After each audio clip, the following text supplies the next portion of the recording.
Good afternoon everyone. कैसे हैं सब? बढ़िया हैं? Yes sir. चलिए, तो पिछले कुछ दिनों से हम लोग रीजनिंग और मैथ ही पढ़ते आ रहे हैं। तो आज जो है आपकी जीके की क्लास। तो जीके का भी सिलेबस खत्म ही हो गया है। यस, ठीक है। अभी जो बोर्ड पे लिखाए थे स्पीच 15 अगस्त पे 15 अगस्त पे सब लिख लिए हैं। Yes sir. यस, इसको क्या करना है? याद करके लाना है, ठीक है। चलिए, तो हम सोचते हैं कि उससे संबंधित जो है कुछ प्रश्न जो है आप लोगों को क्या कर दे, रिवाइज करवा दे। जैसे हमारे भारत देश का राष्ट्रीय प्रतीक चिन्ह क्या है, राष्ट्रीय झंडा क्या है, राष्ट्रीय गान क्या है, उसके बाद जो है राष्ट्रीय पशु क्या है, राष्ट्रीय वृक्ष क्या है, राष्ट्रीय पुष्प क्या है, समझ गए? इन सभी क्वेश्चन को रिवाइज करवा देंगे। तो हमारा आज का पहला प्रश्न रहेगा कि हम जानते हैं कि भारत का राष्ट्रीय ध्वज क्या है। भारत का राष्ट्रीय ध्वज क्या है? हमको पता है, सबके मुंह से आवाज निकालना चाहिए। तिरंगा है। तिरंगा क्यों कहते हैं? क्योंकि ये 3 रंगों से बनी है। लेकिन 3 रंग नहीं, इसमें 4 रंग होते हैं। सबसे ऊपर में होता है केसरिया रंग, बीच में होता है जो कहाँ पे थे, पहला सबसे ऊपर में जो कलर होती है उसका नाम है केसरिया। बीच का जो होता है उसे सफ़ेद कहते हैं, और नीचे का जो होता है हरा रंग, जो हरियाली का प्रतीक होता है। और बीच में जो होता है एक चक्र होता है जिसमें 24 तिल्लियाँ होती है, जो सरनाथ स्तंभ से, अशोक के सरनाथ स्तंभ से, ठीक है। चलिए, हम जानते हैं केसरिया रंग जो होता है वो त्याग एवं साहस का प्रतीक होता है। श्वेत रंग जो होता है वो सत्य और सच्चाई का प्रतीक होता है। और हरा रंग जो नीचे में हरा रंग जो होती है वो हमारी धरती, हरियाली जो है उनका प्रतीक होता है। और बीच में जो चक्र होती है वो चक्र होता है प्रगति का प्रतीक। समझ गए? झंडा की बात यदि की जाती है तो झंडा का लंबाई और चौड़ाई जो होता है वो 3:2 होता है। लंबाई 3 और चौड़ाई 2। यदि चौड़ाई लंबाई कहेगा तो 2:3 हो जाएगा। यदि लंबाई चौड़ाई कहेगा तो 3:2 हो जाएगा।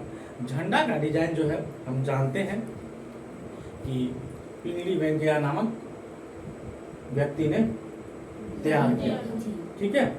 उसके बाद जो है, और झंडा दिवस जो है हम लोग 22 जुलाई 1947 को झंडा को जो है हम लोग स्वीकार किए थे, अपने संविधान में जोड़े थे, अपनाए थे, जिसको अंगीकृत किए थे। उसी दिन से हम लोग 22 जुलाई को जो है झंडा दिवस के रूप में मनाते आ रहे हैं, ठीक है। इतना समझ गए? चलिए, अगला प्रतीक जो है हम जानेंगे भारत का राष्ट्रीय चिन्ह। राष्ट्रीय चिन्ह जिसको हम लोग क्या कहते हैं? अशोक स्तंभ। क्या कहते हैं? अशोक स्तंभ।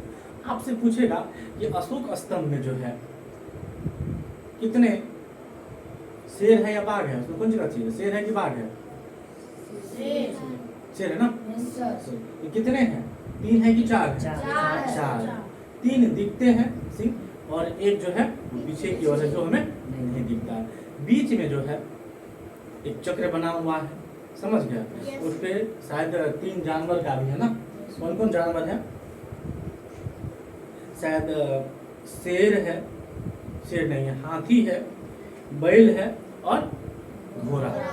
चक्र के नीचे में जो है शेर तो ऊपर में है ना, नीचे में जो है अशोक स्तंभ के नीचे में जो ये है ना, नीचे में जो है यहाँ पर, यहाँ पे जो चिन्ह बना हुआ है नीचे में जो है, इस चिन्ह में जो है यहाँ पे आपको शेर का चिन्ह है, ठीक है। पीछे में होता है, ठीक। यहाँ पे जो है ना आपको हाथी है, घोड़ा है, और एक क्या है? बैल का चिन्ह है। समझ गए? चलिए, हम जानते हैं ये सरनाथ के अशोक स्तंभ से उठाया गया है, लिया गया है, ठीक है। और एक ही पत्थर को काट करके ये बनाया गया है, और बीच में इसका धर्म चक्र को रखा गया है, जो हमारे प्रगति का, ठीक है। चलिए, आगे बढ़ते हैं। अगला हम चिन्ह पढ़ेंगे राष्ट्रीय बाघ। राष्ट्रीय बाघ जो है जो सत्यमेव जयते हैं। क्या है? सत्यमेव जयते। सत्य की ही जीत होती है। सत्यमेव जयते जो अशोक स्तंभ के नीचे में लिखा गया है, जो किस लिपि में लिखा गया है? तो देवनागरी लिपि में लिखा गया है। देवनागरी लिपि जानते हैं ना, हिंदी भाषा की लिपि क्या है? देवनागरी लिपि। है कि नहीं? उसके बाद उर्दू का फारसी। पंजाबी का गुरु, गुरानी। समझ गए? उसका संस्कृत का अग्रणी होता ना। चलिए इतना समझ गए। उसके बाद हम जानेंगे हिंदू धर्म का ग्रंथ जो है वो मोंडिगो अपनी से लिया गया है ये, ठीक है। इसको जो है 26 जनवरी 1950 को स्वीकार किया गया। किसको? भारत का राष्ट्रीय चिन्ह अशोक स्तंभ। अगला जो हम पढ़ेंगे राष्ट्रीय अशोक स्तंभ को नहीं सत्यमेव जयते है ना, राष्ट्रीय वाक्य को अपनाया गया था ना। राष्ट्रीय चिन्ह को तो 26 जनवरी 1950 को अपनाया गया था ना। चलिए अगला हम पढ़ेंगे राष्ट्रीय मुद्रा। राष्ट्रीय मुद्रा जो है आप लोग देखते होंगे कि जितना भी रुपया होता है उसमें कौन सा चिन्ह होता है? ये रुपया जो है, रुपया का डिजाइन शायद तैयार किया था उदय कुमार ने ना, उदय कुमार ने तैयार किया था, ठीक है। इसको जोड़ा गया था आपको 15 जुलाई 2010। ये रे जो लिखा हुआ है ये आपको देवनागरी लिपि और रोमन लिपि का दोनों का मिश्रण है। ये जो रुपया का चिन्ह जो है ना, ये रे आपको रुपया में जो लिखा रहता है, ये रुपया का चिन्ह जो है दो लिपियों के मिश्रण से बना हुआ है। एक देवनागरी लिपि जो हिंदी भाषा की लिपि होती है, और दूसरी लिपि जो है आपको हो जाएगा कौन सा? आपको अंग्रेजी भाषा की लिपि रोमन होती है। तो देवनागरी और रोमन लिपि दोनों के मेल से बना हुआ है ये रुपया। इसका डिजाइन किसने तैयार किया है? डॉक्टर साहब उदय कुमार ने, ठीक है। चलिए इसमें तो लिखा हुआ नहीं है सर, ठीक है। तो आगे हम क्वेश्चन पढ़ते जाएंगे, बताते जाएंगे, ठीक है। अगला है राष्ट्रीय पंचांग। राष्ट्रीय पंचांग हम जानते ही हैं, जिसको कैलेंडर भी कहते हैं, शक संवत, ठीक है। ये राजा कनिष्क के शक कैलेंडर की शुरुआत की है, ठीक है। राजा कनिष्क ने शक कैलेंडर से इसकी शुरुआत की है। किसने पूछेगा कि आपसे कि राष्ट्रीय पंचांग की शुरुआत किसने की है? तो राजा कनिष्क ने शक संवत की, समझ गए। इसका पहला माह चैत्र होता है, ठीक है। हम आपको बता देते हैं पहला माह चैत्र होता है। चैत्र, बैसाख, जेठ, अखाड़, सावन, भादो, आश्विन, कार्तिक, अगहन, पूस, माघ और फाल्गुन, समझ गए। आगे बढ़े, तो कहेगा कि राष्ट्रीय पंचांग को 22 मार्च 1957 को जोड़ा गया। इसकी घोषणा हुई थी 1957 में, इसको जोड़ा भी गया था, ठीक है। उसके बाद हम पढ़ेंगे राष्ट्रीय नदी, जिसको हम पढ़ते आ रहे हैं। भारत की राष्ट्रीय पवित्र नदी गंगा नदी है, जिसकी लंबाई लगभग 25 किलोमीटर है। ये उत्तराखंड के उत्तरकाशी से निकलती है। और आपको उत्तराखंड के बाद आपको कौन सा हो जाएगा बगल में? उत्तराखंड, उत्तर प्रदेश, बिहार, झारखंड, पश्चिम बंगाल होते हुए आपको बंगाल की खाड़ी में, समझ गए। उसके बाद पूछे गंगा नदी की जो है कुल लंबाई जो है आपको बता दिया अभी तुरंत 2525 किलोमीटर है। बिहार की बात यदि की जाएगी तो बिहार में जो है बक्सर से प्रवेश करती है, समझ गए, और कटिहार होते हुए आगे निकलती है। तो बिहार में जो है उनकी लंबाई लगभग 445 किलोमीटर है, जो पटना में लगभग 99 से 100 किलोमीटर, 99 या 100 किलोमीटर के लगभग में है। उसके बाद जो है टोटल लंबाई जो है 445 किलोमीटर, जो 45 किलोमीटर आपको झारखंड में है, समझ गए, और 400 किलोमीटर लगभग बिहार में, समझ गए। चलिए इतना समझ गए। उसके बाद जो है गंगोत्री ग्लेशियर से ये बता ही दिए। इसकी घोषणा जो है लगभग 4 नवंबर 2008 ईस्वी को इसे राष्ट्रीय नदी घोषित किया गया और इसे हम अपने संविधान में जोड़ा गया। उसके बाद जो है गंगा नदी को पवित्र नदी और आध्यात्मिक प्रतीक भी माना जाता है। हम जानते हैं कि गंगा नदी को पवित्र नदी और माता भी। उसके बाद है राष्ट्रीय पशु। हम जानते हैं राष्ट्रीय पशु का नाम क्या है? राष्ट्रीय पशु का नाम बाघ है। राष्ट्रीय पशु का नाम बाघ है, ठीक है। बाघ हम जानते हैं रॉयल बंगाल टाइगर, ठीक है। उसके बाद बाघ का वैज्ञानिक नाम जो है वो पैंथेरा टाइग्रस है, ठीक है। इसकी घोषणा जो है अब 1973 में घोषित किया गया था, ठीक है। उसके लिए बहुत सारे अभियान भी बनाए गए थे, प्रोजेक्ट टाइगर की भी शुरुआत किया गया था, ठीक है। और इसे शक्ति, शालीनता और चपलता का प्रतीक भी माना जाता है, ठीक है। चलिए हम आगे बढ़ते हैं। अगला क्वेश्चन था राष्ट्रीय पक्षी क्या है? तो हम जानते हैं कि राष्ट्रीय पक्षी जो है उसका नाम है मोर। मोर का वैज्ञानिक नाम होता है पावोक्रिस्टस। क्या होता है? पावोक्रिस्टस। कहता है मोर को राष्ट्रीय पक्षी जो है वो 26 जनवरी 1963 ईस्वी को घोषित किया गया था। और म्यांमार को क्या कहते हैं? मोर जो है वो भारत के अतिरिक्त श्रीलंका और म्यांमार का भी राष्ट्रीय पक्षी, समझ गए? चलिए अगला क्वेश्चन पे चलते हैं। भारत का राष्ट्रीय पुष्प क्या है? तो हम जानते हैं भारत का राष्ट्रीय पुष्प की बात यदि की जाती है, भारत का राष्ट्रीय पुष्प जो है वो कमल है। ठीक है, कमल का वैज्ञानिक नाम जो है नुलेम्बो न्यूसिफेरा है। इसे 26 जनवरी 1950 ईस्वी को भारत का राष्ट्रीय पुष्प घोषित किया गया। ठीक है, चलिए इसके बाद भारतीय संस्कृति में से प्रायः संस्कृत में पग भी कहा जाता है, पग भी कहा जाता है, कमल को पग भी कहा जाता है। समझ गए? उसके बाद राष्ट्रीय वृक्ष जो है वो आपका बरगद का वृक्ष, समझ गए? बरगद का वृक्ष आप लोग देखे होंगे, बहुत बड़े बड़े डालियाँ होती है। ठीक है, सर उनके जड़ जो होते हैं वो तना से ही निकलते हैं, लटके हुए जड़ होते हैं। ठीक है, चलिए हम जानते हैं जब बरगद की बात यदि की जाती है तो बरगद का वैज्ञानिक नाम जो है उसका नाम है फिकस डैनियल्स। ठीक है, इसकी घोषणा 1950 में किया गया था। इसे हम लोग वट वृक्ष भी कहते हैं, बरगद वृक्ष को वट वृक्ष भी कहते हैं। ठीक है, इससे इच्छा पूर्ति वृक्ष भी कहा जाता है। इसीलिए वट सावित्री की पूजा जो होती है, महिलाएं सब जो होती है अपने पति के साथ लंबी आयु या अपने संतान की लंबी आयु के लिए, शायद पति के लिए ही होता है, लंबी आयु या दीर्घ आयु के लिए वट सावित्री व्रत जो है वट वृक्ष के पास किया जाता है। इसीलिए उसे इच्छा पूर्ति वृक्ष भी कहा जाता है। समझ गए? अगला क्वेश्चन है आपका भारत का राष्ट्रीय फल। हम जानते हैं आम सबको प्यार है, भारत का राष्ट्रीय फल जो है वो आम है। आम का सब वैज्ञानिक नाम जो है मैग्नीफेरा इंडिका है। आम को राष्ट्रीय फल जो है 1950 में घोषित किया गया था। ठीक है, इसकी व्यापारिक खेती खूब होती है, ये अलग अलग राज्यों में खूब उपजाया जाता है और व्यापार भी किया जाता है, इसलिए इसकी व्यापारिक खेती भी होती है।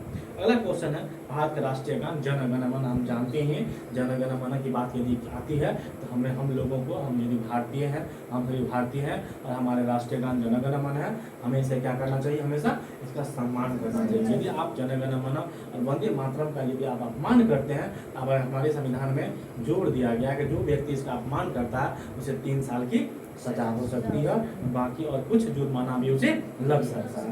जन गण मन की बात यदि आती है तो हम जानते हैं जन गण मन को गाने में जो है 52 सेकंड का समय लगता है। इनके रचयिता जो है वो रविंद्रनाथ टैगोर है। जन गण मन के रचयिता कौन है? रविंद्रनाथ टैगोर। सबके मुंह से आवाज नहीं निकल रही है। ठीक है, उसके बाद इस गीत में कुल छंदों की संख्या 5 है। छंद की संख्या 5 है। लाइन देखते हैं, दो लाइन देखते हैं, इनकी संख्या 5 है। पहली बार इसे 27 दिसंबर 1911 में कलकत्ता के कांग्रेस अधिवेशन में गाया गया। कांग्रेस अधिवेशन में गाया गया था। ठीक है, जिस समय कांग्रेस के अध्यक्ष जो है शायद विश्व नारायण धर थे, या मुझे ध्यान नहीं आ रहा, दूसरे जो व्यक्ति थे उस समय में, उसी समय में ये गाया गया था। ठीक है, इसको जो है आपको 24 जनवरी 1950 को हमारे संविधान में अंगीकृत किया गया था। ये क्या मतलब होता है? जोड़ा गया। समझ गए?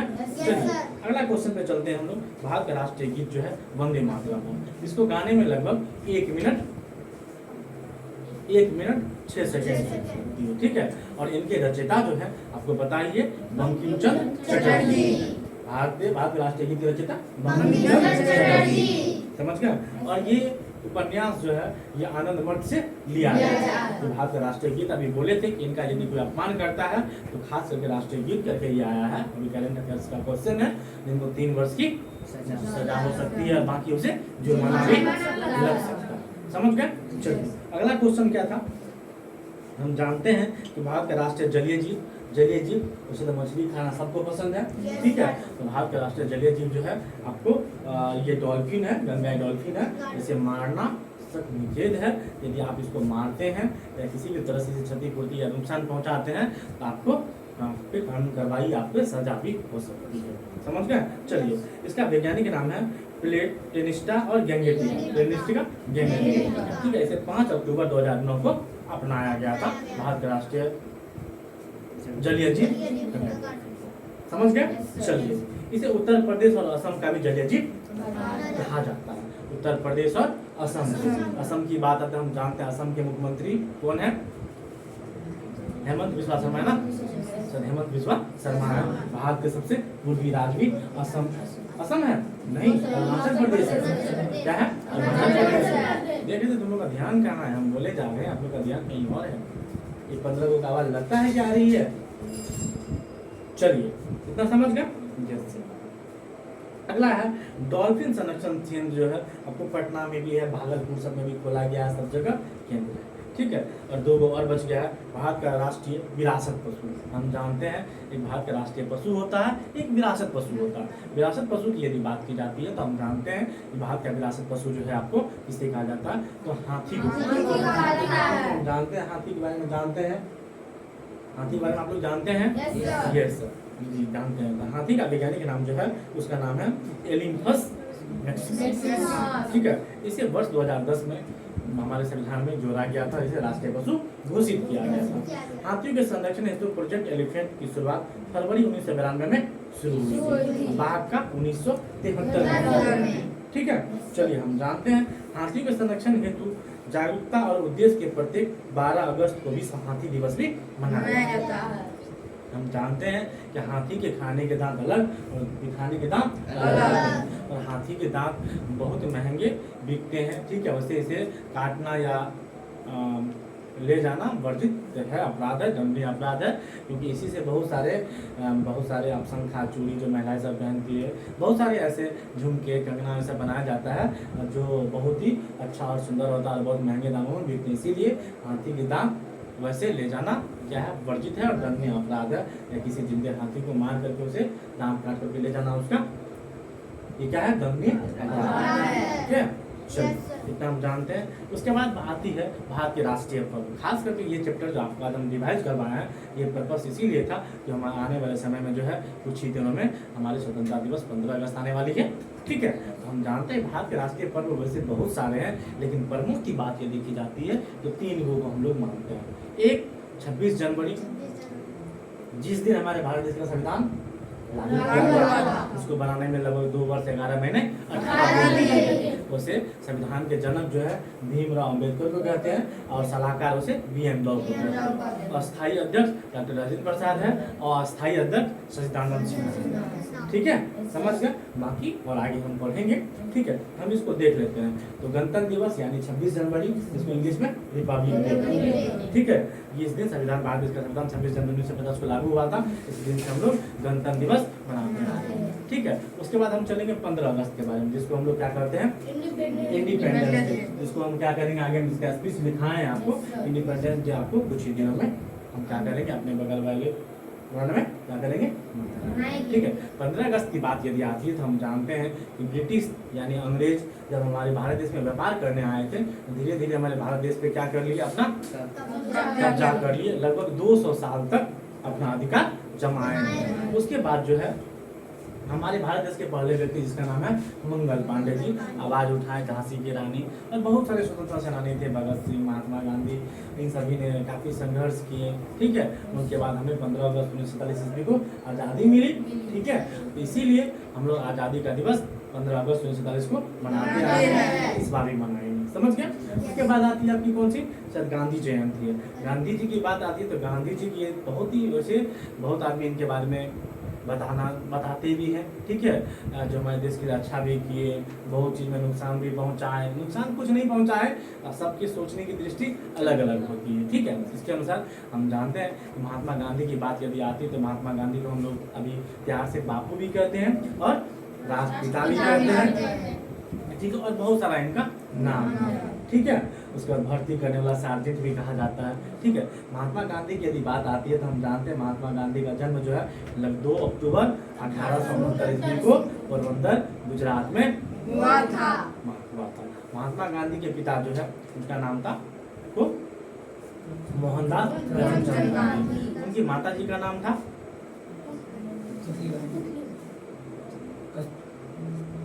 भाई साहब की पत्नी कस्तूरबा गांधी।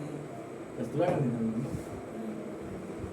ठीक है, मुझे चले कोई बात नहीं, आगे चलते हैं। ठीक है। इतना समझ गए। हम जानते हैं महात्मा गांधी की यदि बात आती है तो महात्मा गांधी हमारे भारत के रुपया जो है उन पे राष्ट्रपिता का यानी महात्मा गांधी का ही प्रत्येक चीज दिया रहा था। महात्मा गांधी बहुत सारे आंदोलन भी चलाए थे। हम जानते हैं सबसे पहला आंदोलन जो था उनका अफ्रीका में था। ठीक है। उसके बाद जो वहाँ से आए तो चंपारण शुरू किए। उसके बाद जो है क्या कहते हैं, चंपारण के बाद खेरा आंदोलन शुरू किए, सविनय अवज्ञा आंदोलन शुरू किए, भारत छोड़ो आंदोलन जैसे शुरू किए, नमक सत्याग्रह शुरू किए। बहुत चीज़ों में जिन पे अंग्रेजों का अधिकार था, कब्जा था, उन चीज़ों से हमें वो क्या दिलाएं, छुटकारा दिलाएं, कर से मुक्ति दिलाएं। इसीलिए हम लोग गांधी जयंती को बहुत ही धूमधाम से मनाते हैं। ठीक है, देखिए कुछ पॉइंट हमको मिस्टेक से हमको लगता है कुछ निकल गया होगा, उसको सुधार देंगे। ठीक है, बाद में हमको बता दीजिएगा। ठीक, चलिए इतना आपका खत्म हो गया। यस सर, तो आज सारा देखिए क्या कर दिए, रिवाइज कर दिए। उसके बाद हम चलते हैं। ठीक है, और कोई क्वेश्चन था? चलिए, इनसे संबंधित जो है प्रीवियस ईयर यानी हमारे आज से विगत वर्ष कुछ वर्ष पहले जो क्वेश्चन पूछे गए थे, लगभग 5 ईयर्स का क्वेश्चन दिया हुआ है, इसको हम रिवाइज करवा सकते हैं। ठीक है, जितना पढ़ाई समझ में आ गया। चलिए हम जानते हैं भारत का राष्ट्रीय ध्वज के केंद्र में स्थित जो चक्र होता है उसमें कुल कितने आराएं होते हैं। देखिए आराएं मतलब समझ गए हैं, ये चक्र जो होता है ना, इस चक्र में एक घंटा जैसा दिखता है, देखते हैं इसी पर आरा भी लिखा हुआ रहेगा, तीलियां भी लिखे रहेगा, कितना घंटा है, समझ गए। तो पूछेगा कुल कितने आराएं हैं, तो हम जानते भी तुरंत बताते हैं कितने आराएं हैं, 24 आराएं हैं। इसी 24 आराएं से हमें समय की ज्ञात थी, समझ गए। चलिए हम जानते हैं, आगे बढ़ेंगे। भारत के राष्ट्रीय ध्वज में श्वेत रंग जो है, इसका अर्थ क्या होता है हम जानते हैं। श्वेत रंग की बात जो आपने बताई थी तभी, सत्य और शांति का प्रतीक है। अगला है हमारा राष्ट्रीय कैलेंडर शक संवत के आधार पर महीनों का सही क्रम क्या है, तो हम जानते हैं महीनों का सही क्रम की बात यदि आती है तो हम जानते हैं चैत्र, बैसाख, जेठ, आषाढ़, सावन, भादो, आश्विन, कार्तिक, अगहन, पूष, माघ और फाल्गुन। ठीक है, चलिए इतना समझ गए।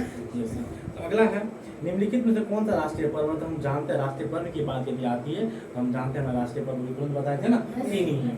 3 है, वैसे है तो बहुत सारे, लेकिन प्रमुख जो है वो 3 ही है। सबसे पहला 26 जनवरी जिसको हम लोग गणतंत्र दिवस कहते हैं, दूसरा 15 अगस्त जिसको हम लोग इंडिपेंडेंस डे कहते हैं, तीसरा है गांधी जयंती। समझ गए, 2 को हम लोग। चलिए अगला क्वेश्चन पे हम चलते हैं। भारत के राष्ट्रीय ध्वज की चौड़ाई और लंबाई। देखिए बहुत अच्छा दिमाग से क्वेश्चन खेला। अभी आपको हम लंबाई चौड़ाई लंबाई दोनों बताए थे, उल्टा सीधा दोनों पूछ सकता है। लंबाई चौड़ाई पूछेगा आपको 3 अनुपात 2। ये हो गया लंबाई, ये हो गया आपको चौड़ाई। ये चौड़ाई लंबाई पूछेगा तो 2 अनुपात 3। समझ गए। चलिए उसके बाद कहता है राष्ट्रीय गान को गाने में कितना समय लगता है, तो बाप कितना लगता है, 52 सेकंड लगता है। राष्ट्रीय गीत को गाने में कितना लगता है, 6 सेकंड। यह आपको लिखा हुआ रहेगा, या 65 सेकंड या 66 सेकंड आपको दिया हुआ है। समझ गए। तो पूरा क्वेश्चन डिवाइड हो गया। चलिए अगला हम पढ़ेंगे ऐतिहासिक स्मारक।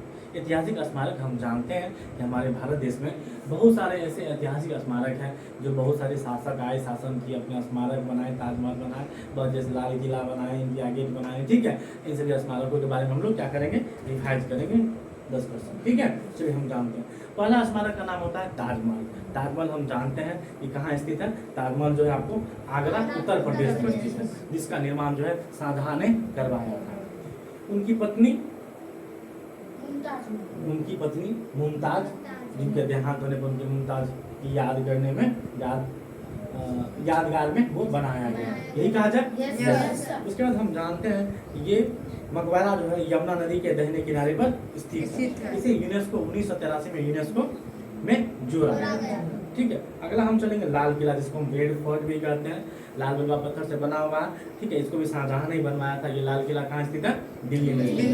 यही लाल किला पे जो है 15 अगस्त के रोज जो है हमारे माननीय प्रधानमंत्री नरेंद्र मोदी जी जो है क्या करेंगे, झंडा को समझ गए। चलिए और 21 का अपोजिट सलामी देते हैं। उसके बाद हम क्वेश्चन पढ़ेंगे कुतुब मीनार। कुतुब मीनार की बात यदि आती है तो हम जानते हैं कुतुब मीनार कहाँ स्थित है, आपको दिल्ली में स्थित है।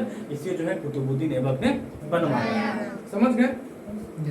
और ये और उसके बाद जो कहता है इसका निर्माण गुलाम वंश के साथ कुतुबुद्दीन ऐबक ने सूफी कुतुब बख्तियार काजी की याद में बनवाया गया था। ठीक है, इसे भी 1993 में आपको यूनेस्को दौर में जोड़ा गया था, समझ गए। अगला स्थित है आपका हुमायूं का मकबरा।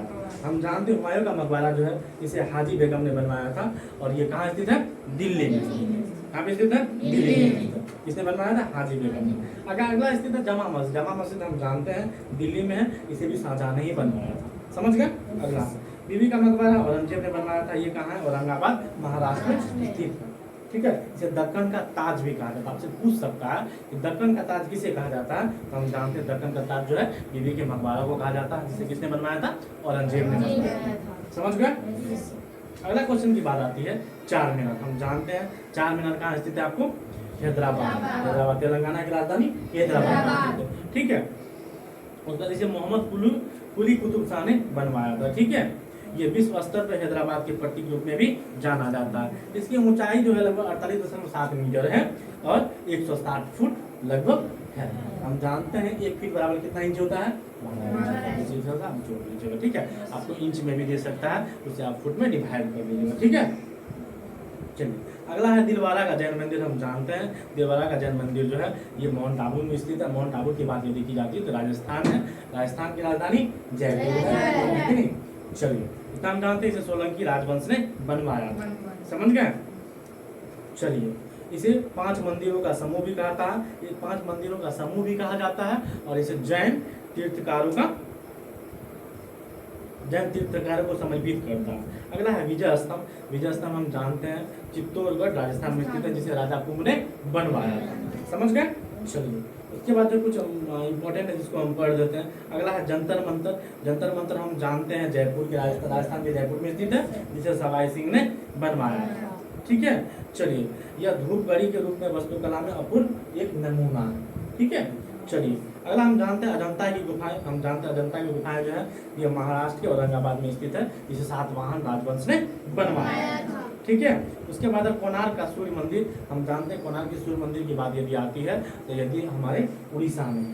कहाँ पे स्थित है? उड़ीसा में। अभी उड़ीसा में ही चला था ना वो बालभद्र और क्या क्या नाम था मुझे ध्यान से उतर गया है, आज ऑप्शन में बता देंगे आपको। बालभद्र था, 3 वो जो थी उस रथ यात्रा निकाला जाती है, रथ यात्रा निकाली जाती है, हाँ जगन्नाथ रथ यात्रा है कि नहीं, बालभद्र जगन्नाथ और उनकी बहन भी होती है सुभद्रा। बहुत अच्छा, तो क्लैपिंग करो इसके लिए, ठीक है। तो बालभद्र था, सुभद्रा था और एक और कौन था, ठीक है। इनकी रथ यात्रा निकाली जाती है, तो ये आपको उड़ीसा की पुरी में स्थित है, ठीक है। चलिए इतना समझ गए। तो कहता है कोणार्क सूर्य मंदिर जो है ये सूर्य देव को समर्पित करता है। इसे वर्ष 1984 में यूनेस्को विश्व धरोहर में जोड़ा, ठीक है। अगला है हम्पी का स्मारक। हम जानते हैं हम्पी का स्मारक जो है ये कर्नाटक में स्थित है, ये विजयनगर साम्राज्य से बनवाया है, समझ गए। अगला है सांची का स्तूप। हम जानते हैं रायसेन मध्य प्रदेश में स्थित है, इसे मौर्य शासक अशोक ने बनवाया था, ठीक है। गेटवे ऑफ इंडिया हम जानते हैं महाराष्ट्र के मुंबई में स्थित है, गेटवे ऑफ इंडिया, जिसे ब्रिटिश सरकार ने बनवाया था। ये जॉर्ज पंचम और रानी क्वीन, देखिए जॉर्ज पंचम और रानी क्वीन की बात यदि आज आप लोग अभी बताएंगे, पहले जो होता था 10 वर्ष पे जो होता है ना राजा रानी, एक जैसे अपन लोग पार्टी करते हैं ना किटी पार्टी, उसी प्रकार का पार्टी होता था। उसमें बड़े बड़े पैसा वाले जो होते थे ना सेठ सबको आमंत्रित किया जाता था, देश के बिजनेस पर्पज से देश के विकास या कैसे शासन किया जाए उसके प्रति ये बातें होती किया करते थे, ठीक है। तो उन्हीं के पार्टी को जो रहता ना उसी का जॉर्ज पंचम और रानी मेरी, उन्हीं का सेलिब्रेशन में ये देखा गया था, ठीक है। उन्हीं की याद में जो है ये बनवाया गया था गेटवे, ठीक है। याद में या सब यात्रा में निर्माण किया गया था, ठीक है, जिसके वास्तुकार जॉर्ज विटेट द्वारा बनवाया गया था, ठीक है। और रानी का बॉब है, ये आपको गुजरात के पाटन में स्थित है। गुजरात की बात यदि करते तो गुजरात के हमारे माननीय मोदी जी हैं, ठीक है। उसके बाद चालुक्य राजवंश ने इसे बनवाया, ठीक है। इसे 2014 में यूनेस्को में जोड़ा गया था। उसके बाद आगे हमको नहीं लगता कि इम्पोर्टेंट है कुछ। उसके बाद जो इंडिया गेट बच जाता है, इंडिया गेट हम जानते हैं नई दिल्ली में स्थित है, इसे ब्रिटिश शासन ने बनवाया था। कि प्रथम विश्व युद्ध आप जानते हैं, विश्व युद्ध 2 हुई थी, पहला 1911 से चला था, 1911 नहीं सर 1913 से लेकर याद ध्यान नहीं, ठीक है, बता देंगे, ठीक है बाद में। चलिए इतना समझ गए। इंडिया गेट प्रथम विश्व युद्ध के दौरान बनाया गया था। इसे अखिल भारतीय युद्ध स्मारक भी कहा जाता है, ठीक है। आज यहीं पे क्लास आपकी एंड करते हैं, ठीक है। जो भी इस वीडियो को देखते होंगे, जो भी त्रुटि हुई होगी, ठीक है, आप लोग कमेंट में जरूर बताएं, अगले बार हम उसको सुधार करेंगे, ठीक है। प्लीज चैनल को सब्सक्राइब जरूर करें। आप लोग भी जोर से बोल दीजिए तो प्लीज आप लोग भी हम लोग हमारे एमके मित्रा अकेडमी के चैनल को सब्सक्राइब और सपोर्ट करें, ठीक है। जय हिंद, जय भारत। चलिए इसके बाद जो है आपकी क्लास आज की ओवर हो गई है, ठीक है। तो कल की क्लास जो होगी, ठीक है, उससे पहला स्पीच सुना जाएगा, जो है कम समय में तैयार कर लीजिए, ठीक है। थोड़ा कठिन तो है ही है, क्योंकि इससे पहले जो है इंग्लिश स्पीच कभी नहीं दिए हैं, ठीक है। कोई बात नहीं, हिम्मत नहीं हारना है, जो कभी नहीं किया हुआ था वही फर्स्ट बार अच्छा करता है, ऐसा कहा जाता है, ठीक है। तो इस वजह से साथ हैं ही आप लोगों के, ठीक है। तैयार करिए जहाँ तक है। अभी समय भी हमारे पास लगभग 8-10 दिन बाकी है। 4 तारीख है ना, 3 तारीख है, 3 तारीख है, तो लगभग हमको लगता है 12 दिन समय है हमारे पास। ठीक है, तो फिर बाकी और सब भी है, पढ़ाई के साथ साथ ये भी करना है। ठीक है, तो ठीक है।